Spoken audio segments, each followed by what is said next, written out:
So Assassin's Creed Shadows is releasing in about a week and everyone is so excited to get their hands on the game. Luckily, I've been playing it for a few days now thanks to Ubisoft. They provided me with a code and honestly, it's great. However, this video, we're going to be talking about what Shadows can learn from the previous games. We're going over the RPG titles, so that's Origins, Odyssey, and Valhalla, because those games are what Shadows is building upon, and what better way to talk about the future of Assassin's Creed than talking about what it can learn from its past. I'm also doing a giveaway for Shadows on the platform of your choice. All you have to do to be with the chance of winning is liking the video and subscribing, so make sure you do that. Without further ado, let's jump straight into the video.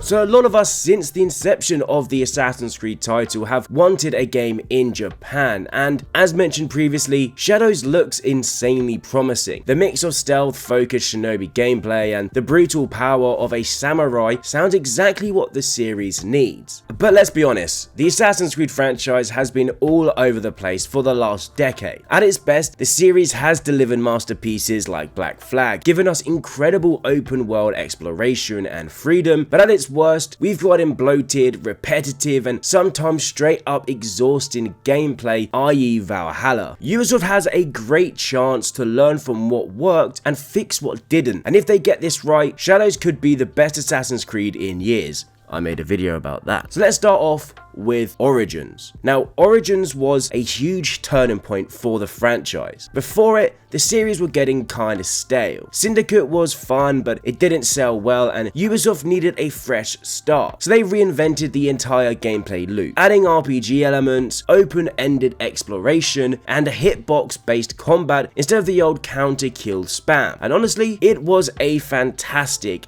game. Ancient Egypt was one of the most beautiful worlds we have ever played in within the Assassin's Creed franchise. It had some unique features like the deserts, the cave systems, and it also introduced us back to the modern day, something I will forever love the franchise for. Bayek was also a fantastic protagonist. His personal revenge story felt meaningful, and of course, with Aya, his partner, forming what would become the Assassins, and essentially, spoiler alert, taking down Caesar, the first ever assassination, we connected with them, and it was a story that really echoed throughout the franchise. The combat also felt deeper. I mean, for the first time, the fights actually required some skill instead of just pressing the counter button. However, with the enormous amount of loot that you could get within the game, for me, it got a little bit tedious. And of course, the exploration actually mattered. We were out in the world finding hidden tombs and secrets that made the world feel alive. And with constant updates to the game, such as the DLC, it really did feel like Ubisoft cared about Origins and wanted to keep the player in the world. But what didn't work about the game? Ubisoft started leaning way too hard into the RPG mechanics, making level gating a thing. Want to assassinate a high level target? Too bad, your hidden blade isn't strong enough, which, to be honest, makes no sense. A knife in the neck should kill anyone. Also, the loot based gear felt unnecessary. Did we really need a million versions of the same sword with slightly different stats? Definitely not. But we had Reader, and that little man is a legend throughout all of time. So what are the three things that Shadows can learn from Origin? Well, it can keep the detailed, historically rich world, because Egypt felt alive and Japan should feel just as immersive. They should refine the combat, but don't make it too RPG heavy. Samurai fights should feel powerful, but assassinations don't need to be instant kills. And no unnecessary loot. We don't need 5 katanas with +2 critical damage every time we loot a guard or go into a chest. Make it varied between the two characters. If they do that, then the game will work. And then we have Odyssey. Now, Odyssey took what Origins did and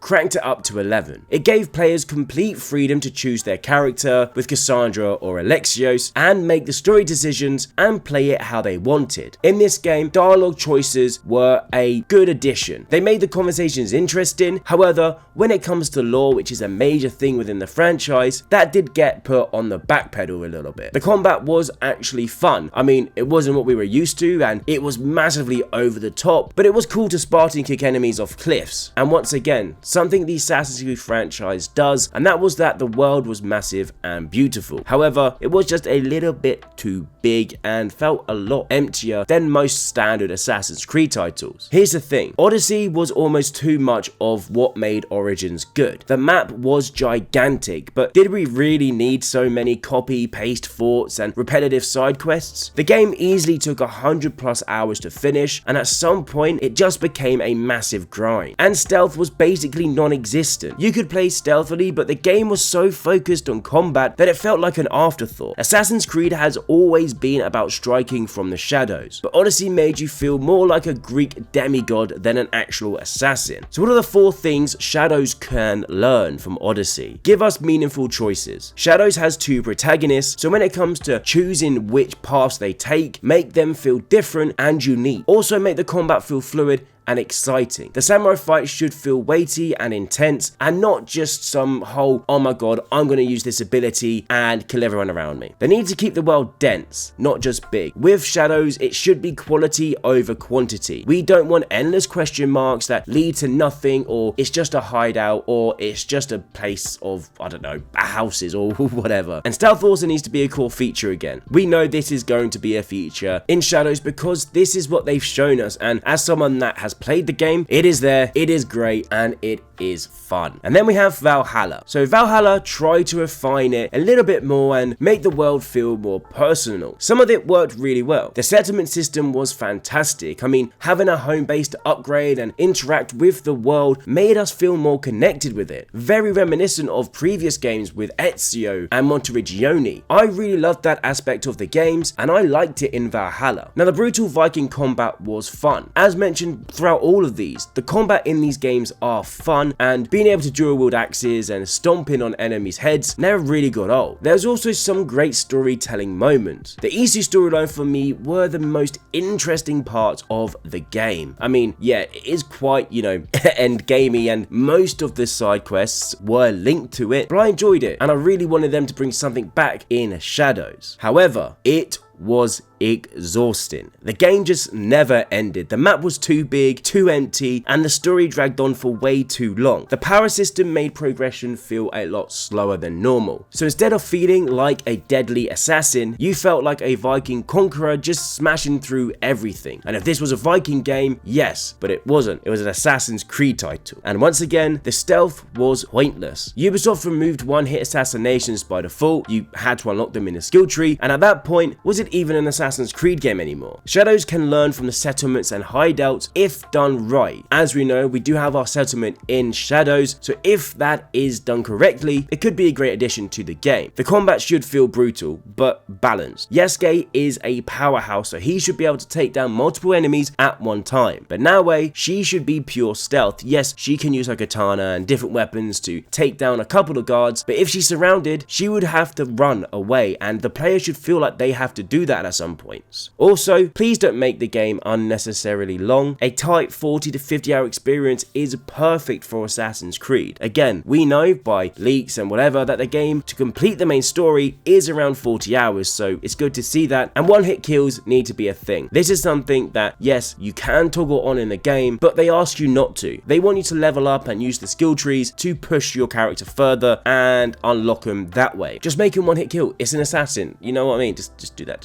please. Now, to end off the video, I think that Shadows can be the best Assassin's Creed game in years. I mean, it's really not that difficult with the previous titles. Origins nailed the open world. Odyssey had fun combat and choices, but it was too bloated. And Valhalla, it lost sight of what an Assassin's Creed game should be. At the end of the day, fans want stealth, meaningful exploration, a world that feels alive, and an amazing story that they can share. These are all things that Shadows can learn from the previous titles, and with previews coming out in over a week, we will see their thoughts and opinions and see if Shadows has done this. Guys and girls, I want you to let me know down in the comment section what you think Shadows can learn from the previous Assassin's Creed titles, whether it is the RPG ones or the old classics with Ezio, Connor, Edward, and even Altair. Let me know your thoughts down below. Also, don't forget to like and subscribe to be in with a chance to win a copy of Assassin's Creed Shadows on the platform of your choice. Also, don't worry, I have more than one code available, so a couple of you will be winning them. I hope you have enjoyed this video. I hope you'll have an amazing evening, and I'll see you in the next video.